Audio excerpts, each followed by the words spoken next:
Bienvenue dans Soir d'Info qui reçoit Monsieur Youga Sow, ingénieur, géologue, diplômé de l'Institut des sciences de la Terre. Vous êtes le directeur général du cabinet de stratégie d'affaires Advis Africa, spécialisé dans les projets d'investissement minier, de l'énergie, des infrastructures et de l'industrie en Afrique. Vous êtes également, Monsieur Sow, vous venez plutôt de quitter, on va dire, vous avez récemment quitté les fonctions de président du conseil d'administration de Socosim Industrie, la première cimenterie du Sénégal, entreprise où vous avez successivement occupé les fonctions de directeur général adjoint et de président-directeur général pendant 12 ans. Bonsoir. Bonsoir, Madame et merci d'avoir accepté notre invitation. Merci, c'est moi qui vous remercie. Alors, avec vous, Monsieur Sow, nous allons parler naturellement de l'exploitation de nos ressources naturelles en général et du secteur extractif en particulier. Un domaine que vous maîtrisez, dont la bonne gouvernance est une exigence pour bénéficier de ces retombées. Alors, on le sait, les industries extractives ont un immense potentiel pour soutenir le développement durable ou alors réduire la pauvreté dans les pays en voie de développement, mais leur contribution réelle au développement du Sénégal, notamment, on va dire, est discutable. Avant d'en parler, j'aimerais que l'expert que vous êtes nous fasse d'abord une présentation du sous-sol sénégalais. En quoi consiste sa richesse? C'est un sous-sol qui est décrit fertile, fécond. Quelle est cette richesse contenue dans notre sous-sol? Alors, c'est un vaste sujet, c'est un vrai challenge. Alors, nous pouvons résumer les choses de la façon suivante. Vous avez tout ce qui se passe dans le offshore, qui est du côté de la mer, avec les explorations de pétrole et de gaz dont tout le monde parle. Après, vous avez le continent, dans lequel vous avez le bassin du Sénégal qui occupe de la région du Cap-Vert jusqu'à la région de Kaolack, à l'entrée de la région de Tamba. Et puis après, vous avez la région de Kédougou et la région de Bakel qui offrent ce qu'on appelle le socle birimien, dans lequel on a effectivement toutes les ressources minières de type or et fer et autres types de minéralisation. Voilà. Quand vous arrivez au niveau du bassin, vous avez un certain nombre de choses. Vous avez le phosphate, c'est ce qui est le plus connu, mais on a aussi des indices de bauxite, d'un certain nombre d'autres choses. On a 53 millions de mètres cubes de tourbe qui dorment dans les Niayes, qui est une ressource énergétique, rendu peut-être difficile à exploiter par des conditions environnementales et sociologiques complexes, mais ces gisements existent. Donc le Sénégal a des ressources. Après, il faut différencier la notion de ressources et la notion de réserve. Les ressources, c'est tout ce sur quoi on a une idée et qui est dans le sous-sol, mais sur lequel on n'a pas suffisamment d'informations pour pouvoir caractériser ces ressources. Une fois qu'on a des données qui nous permettent de caractériser techniquement, financièrement et économiquement, on entre dans le domaine des réserves. Ces réserves, ce sont celles-là qui sont exploitées dans des conditions de marché et dans des conditions technologiques données. Aujourd'hui, le Sénégal est connu comme étant un pays aurifère, avec des gisements de la région de Kédougou. Ceci n'émerge pas tout de suite. Nous qui avons bourlingué un peu partout dans cette zone à l'époque, c'était que des indices. Et ce qui est heureux, c'est qu'aussi c'est des géologues sénégalais qui ont travaillé et découvert ces gisements, et j'en profite pour leur rendre hommage. Il y a également le phosphate qui est connu, et récemment il y a eu de nouvelles découvertes de phosphate dans la zone de Bambey, dans la zone qui est vers Diourbel, et puis il y a des gisements aussi qui sont connus dans la région de Matam, qui sont différents des gisements de phosphate qu'exploitent les industries chimiques du Sénégal, mais il y en a aussi ailleurs. Et par contre, ça c'est ce qui est connu. Ce qui est le moins connu, c'est des indices aujourd'hui de cuivre. On peut même parler de gisements. Dans la région de Bakel, il y a une région qui s'appelle Gabou, où il existe un gisement de cuivre qui est dans l'ordre de plusieurs millions de tonnes de minerais. mais avec des teneurs entre 1 et 3% de cuivre métal. Donc il faut faire le rapport pour sortir un peu la valeur économique de ce gisement-là. On n'en est pas encore là, mais je pense que le Sénégal a intérêt à aller vers une diversification de cette base minière et puis des hydrocarbures, parce qu'on a un vrai potentiel. Ce gisement de cuivre, il faut aller le chercher, il faut le travailler. Sabodala, c'était au début 7 à 12 tonnes de métal. Aujourd'hui, on parle de 30 millions d'onces, de 3 millions d'onces.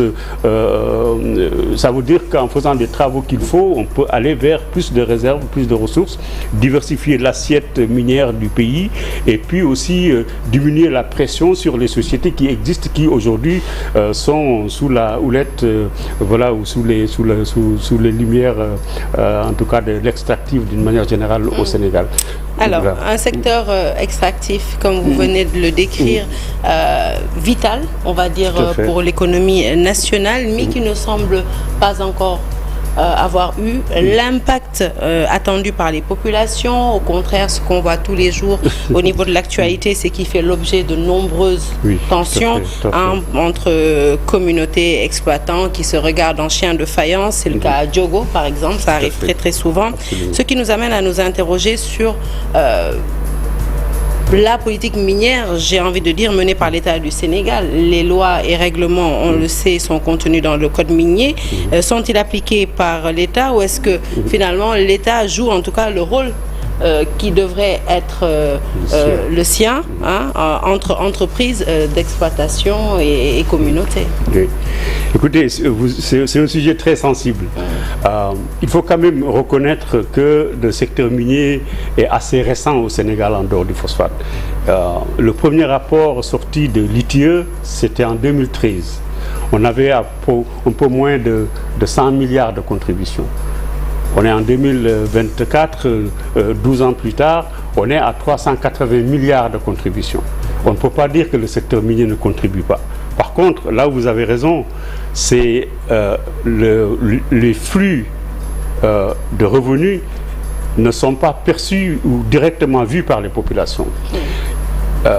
Et les responsabilités sont partagées. Vous vous rendez compte que les 380 milliards de contributions, vous les ramenez aux régions, aux 14 régions du Sénégal, vous êtes presque à 27 milliards par région.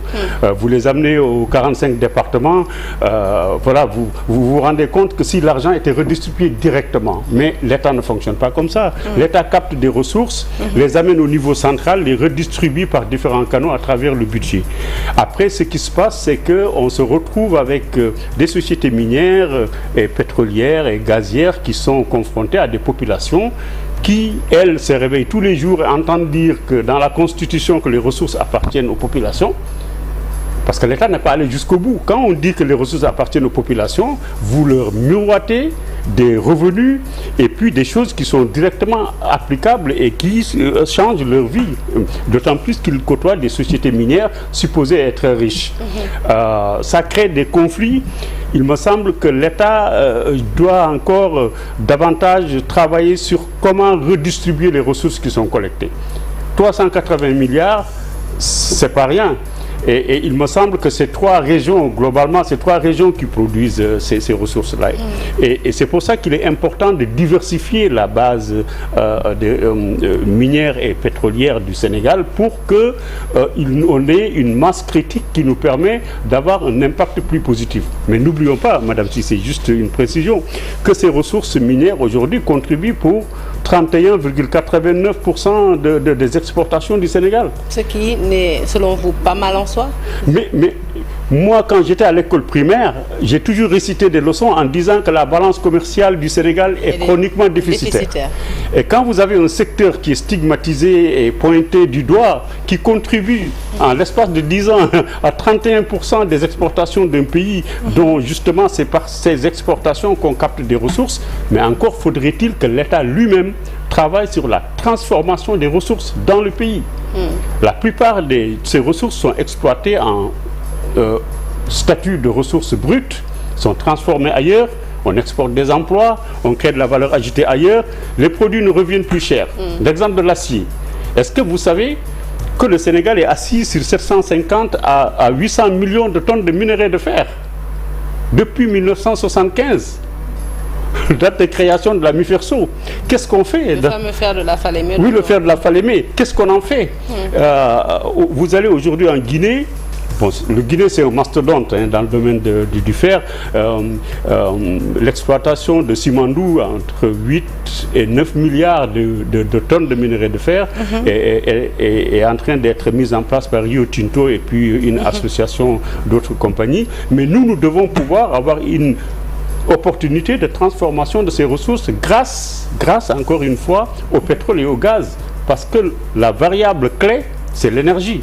Encore une fois, l'énergie, on ne peut pas dire qu'on ne l'a pas. On se plaint tout le temps, mais les solutions sont entre nos mains. C'est comme si vous aviez des éléments de puzzle, mais comme on ne sait pas les emboîter les unes par rapport aux autres, on se plaint qu'on n'arrive pas à avoir une forme.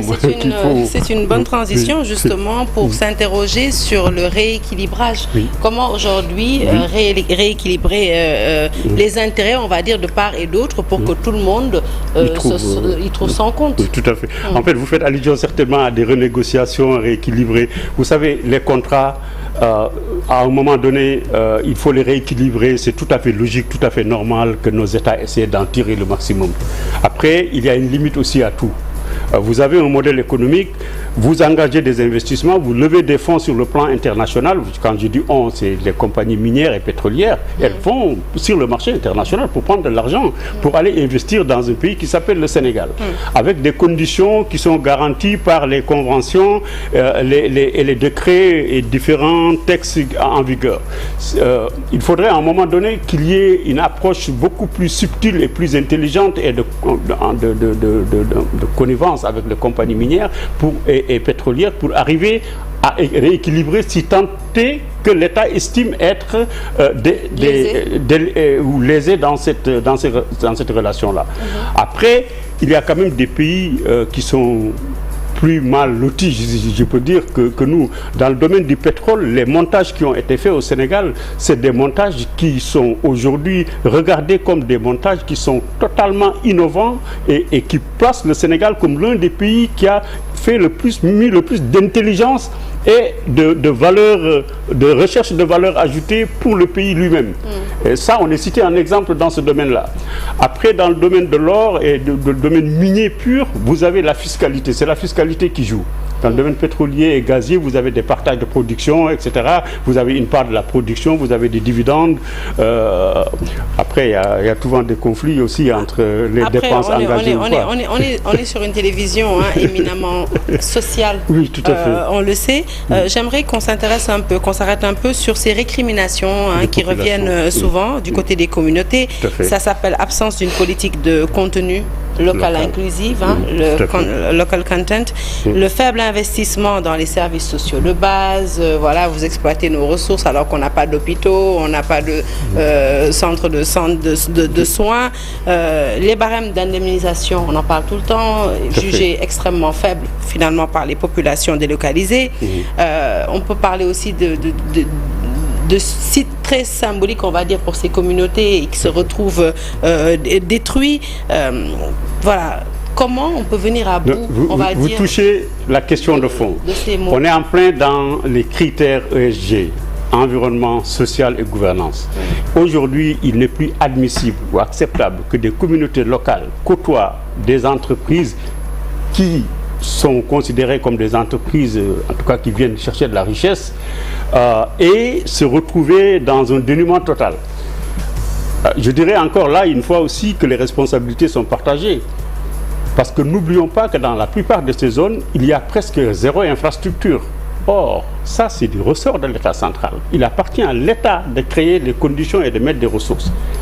Là où vous avez raison, c'est que des compagnies minières doivent de plus en plus avoir un impact plus visible, plus social sur les questions environnementales, sociétales, impliquer la société civile, impliquer les populations locales et avoir un impact et donner un ressenti qui permet aux populations de tempérer leur frustration. Parce que quand on entend dire que l'État a récupéré 380 milliards et qu'à côté de ça, vous n'avez même pas un dispensaire, une piste ou des éléments de ce niveau-là qui sont des éléments essentiels au développement, en tout cas économique des zones, ça crée des tensions.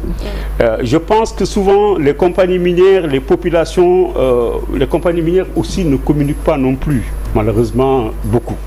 Mais il y a énormément de choses qui ont été faites. Mais la communication, est-ce que c'est les compagnies minières qui finalement doivent la faire ou plutôt l'État du Sénégal? Alors chacun a sa part de responsabilité. Et effectivement, une compagnie minière qui dit oui, j'ai construit une école, j'ai construit un dispensaire, mais à qui on reproche de détruire des sites touristiques et autres, en fait, on est dans des dimensions qui ne sont pas forcément des dimensions matérielles et financières avec des chiffres. Ça ne passe pas. Le ressenti d'une population qui voit des cimetières déménager, c'est très difficile. Sociologiquement, c'est extrêmement lourd. Et là, les compagnies minières essaient de faire de leur mieux, mais il me semble qu'il doit y avoir plus de synergie entre l'État, les communautés locales, notamment à travers leurs représentations, et également les compagnies minières. Personne, je dirais bien, aucun de ces acteurs ne peut rester dans son coin et laisser l'autre à la vindicte populaire. Les compagnies minières, on les accuse de récupérer des ressources et de partir. Les compagnies minières disent de l'autre côté, nous avons versé 380 milliards à l'État du Sénégal, et puis après les populations sont au milieu de tout ça. J'ai envie de vous demander, et le code minier dans tout ça, oui. et l'ITIE, l'initiative pour la transparence dans les industries extractives, leur rôle dans tout en fait, charivari, on va dire. Alors, le code minier, il définit un peu les conditions. Je pense que tout ce qui se fait aujourd'hui, c'est cadré, le code, les conventions minières, c'est relativement cadré et maîtrisé. Par contre, l'État aussi est fondé à réformer son arsenal juridique et législatif dans le domaine minier pour tenir compte des nouvelles évolutions et des nouvelles demandes sociales. Parce que quand vous mettez dans la Constitution que les ressources appartiennent aux populations et que vous laissez les choses en l'état et que des conflits permanents et dans lesquels souvent on n'entend pas forcément l'État. C'est souvent les compagnies malheureusement qui essaient de se défendre en disant on a fait ci, on a fait ça. Il faudrait une synergie beaucoup plus importante. Il faut qu'ils jouent un rôle d'arbitre, on va dire. Voilà. l'ITIE, juste l'ITIE. La réforme du code minier. Voilà, je pense que c'est important à ce stade-là, puisqu'on est en train d'atteindre le niveau de maturité, d'adapter les textes et l'arsenal juridique avec les conditions actuelles. L'ITIE, l'ITIE travaille, c'est une très belle initiative, l'ITIE. L'ITIE, c'est le président Wade qui l'a introduit au Sénégal. Celui qui l'a développé et donné corps, c'est le président Macky Sall. Aujourd'hui, on arrive dans un nouveau régime, on espère que les choses vont aller encore beaucoup plus loin. Mais n'oublions pas que l'ITIE travaille avec des normes et des référentiels. Même si l'ITIE a des idées ou vouloir faire des choses, ils sont obligés de rester dans les référentiels qui encadrent leurs prérogatives et leurs interrogations. Il appartient à l'État d'animer tout ça et puis de l'amener à un autre niveau. Mais je trouve que l'ITIE a fait un travail remarquable au cours des 10 ou 12 dernières années. Ah oui, absolument. Aujourd'hui, quand on regarde tout ce qui a été collecté par l'État du Sénégal en termes de contribution, on est à plus de 1850 milliards en 10 ans. Ça, on ne peut pas dire que c'est rien. Oui. Mais la question, c'est l'allocation de ces ressources, leur fléchage, comment on les oriente, et en tenant compte du fait que les populations ont des attentes. Ni l'État ni les compagnies minières ne peuvent chacun rester de son côté et accuser l'autre. Oui, on a fait ça, les autres ont fait. Il faut quelque chose de nouveau. Si on ne fait pas ça, on va dans l'impasse. Vous voyez souvent des populations qui confrontent des sociétés minières sur des sites d'exploitation. À un moment donné, je pense qu'il faut donner plus de raisons et de stabilité à ce secteur parce qu'il en a besoin. Sinon, qu'est-ce qui va se passer? Des secteurs conflictuels comme ça n'attirent pas des investisseurs. Or, je vous ai dit tout à l'heure qu'il faut élargir la base minière du pays. Ça nécessite d'attirer de nouveaux investisseurs, donc de rassurer et de montrer qu'on a un pays où c'est géré. Voilà, il y a cet aspect de gérer les choses. Alors, on va s'intéresser un peu à ce qui se passe chez nos voisins, hein, les pays qui entourent le Sénégal, la sous-région. On peut citer ces rapports tendus, il faut le dire aussi, hein, en dehors du Sénégal, entre sociétés d'exploitation et aussi États africains qui cherchent de plus en plus à se libérer du joug de l'Occident, quitte à nouer d'autres partenariats. Comment l'Afrique, considérée comme la sève nourricière, j'ai envie de dire, des autres continents, même du reste du monde, peut-elle bénéficier pleinement de son potentiel? Alors, pour répondre de façon directe et factuelle, le meilleur moyen de tirer profit de ce potentiel, c'est de l'exploiter et de le valoriser sur le continent africain, de créer de la valeur ajoutée, de créer des chaînes de valeur qui permettent d'irradier l'économie et de la tirer. Quand on regarde par exemple au Sénégal, l'un des secteurs qui contribue le plus et qui a une auréole d'influence sur l'économie, c'est le secteur des cimentiers, qui exploite pourtant une matière à très faible valeur ajoutée, mais comme la chaîne de valeur est créée ici localement, vous avez des centaines de sous-traitants de PME, PMI, vous créez de la valeur ajoutée et vous enrichissez un peu l'économie locale. Ce que vous dites dans les autres pays, ce qui est en train de se passer, c'est que c'est des pays aussi qui ont un rapport aujourd'hui qui sont sous tension. Il y a une demande sociale, c'est des régimes qui ne sont pas forcément des régimes démocratiques, qui se sont plus ou moins isolés et qui doivent avoir des ressources pour faire tourner la machine. Et la cible la plus facile, c'est les compagnies minières. Résultat, c'est des tensions permanentes et puis des conflits qui demain vont faire de sorte que la destination Afrique de l'Ouest, en tout cas, va être une destination à risque.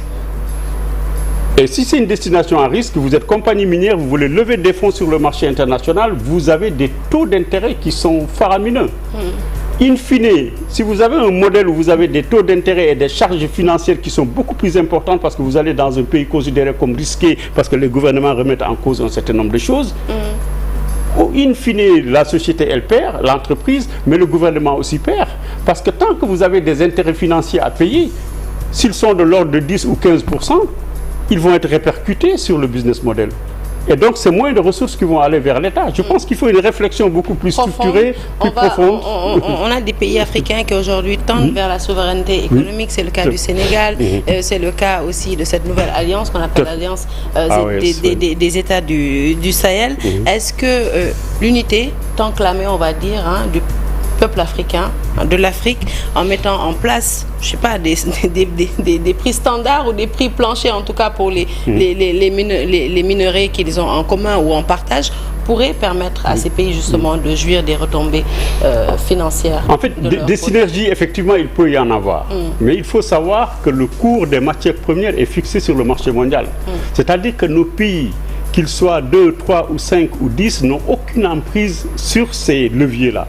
Par contre, là où on peut jouer sur des leviers de complémentarité, vous êtes Sénégal, vous avez un gisement de 800 000 tonnes de minerais de fer, vous êtes dans une sous-région de 440 millions d'habitants, hein, dans l'espace UEMOA ou CEDEAO, à quelques pays près.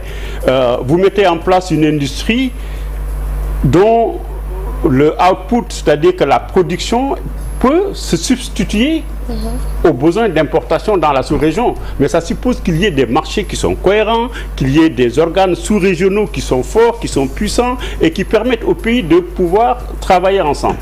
Malheureusement, la tendance qu'on voit aujourd'hui, c'est une tendance où chacun bande les muscles et la souveraineté. Vous savez, la souveraineté, c'est quelque chose de très important. C'est très vendable aussi. Mais la souveraineté, elle ne se décrète pas. Elle se construit et ça prend du temps et de l'énergie. C'est vraiment, pour moi, ce ne doit pas être des slogans. Ça doit être quelque chose de structurant, de structurel et qui prend du temps. Parce que là aussi, nos populations doivent avoir de la patience. Il me semble que les gens sont de plus en plus impatients, pressés, on est dans le monde du clic et tout le monde veut avoir tout de suite. Bon, peut-être aussi que les politiques leur promettent des choses, mais encore une fois, il appartient aux politiques de donner le tempo, mais de rester, d'avoir une audition, de répondre aux attentes des populations, mais avec quelque chose de structuré, encore une fois. Vous avez aujourd'hui un secteur minier qui fait 31% des exportations. Dans 10, 15, 20 ans, la plupart de ces gisements exploités vont être épuisés. C'est quoi la relève? C'est quoi demain? Qu'est-ce qu'on va faire? Qu'est-ce qui va prendre la relève sur le plan économique, sur le plan de la projection? C'est quoi notre modèle? Dans 25-30 ans, il n'y aura plus 80% des gisements d'or qui existent au Sénégal seront épuisés. C'est des gisements de 10-15 ans. Qu'est-ce qu'on va faire? Il ne faut pas qu'on soit distrait et focalisé par le côté immédiat et en tout cas court-termiste. Il faudrait qu'on arrive à réfléchir sur quelque chose de plus profond et qui se projette. Et avec aussi, comment dire, quand même de faire très attention à ce que l'insécurité ne se mette pas en place. Vous avez dans certains pays où les problèmes de gouvernance se posent, de sécurité. Jusqu'ici, nous sommes une sorte d'îlot de paix. Il faut que ça continue. Voilà. Alors, malheureusement, le temps qui nous est imparti est arrivé à son terme. C'était une discussion très intéressante autour de ce secteur extractif plein de potentiel et vital, je dirais même pour l'économie nationale. Au plaisir de vous recevoir sur nos antennes, bien entendu, pour jouer les prolongations peut-être dans un autre magazine. Yoga Sow, je rappelle, était donc l'invité du soir d'info aujourd'hui, ingénieur géologue, président du conseil du cabinet de stratégie d'affaires Advise Africa, spécialisé donc dans les projets d'investissement minier, de l'énergie et des infrastructures. Excellente suite de programme en notre compagnie et surtout bon début de week-end à toutes et à tous.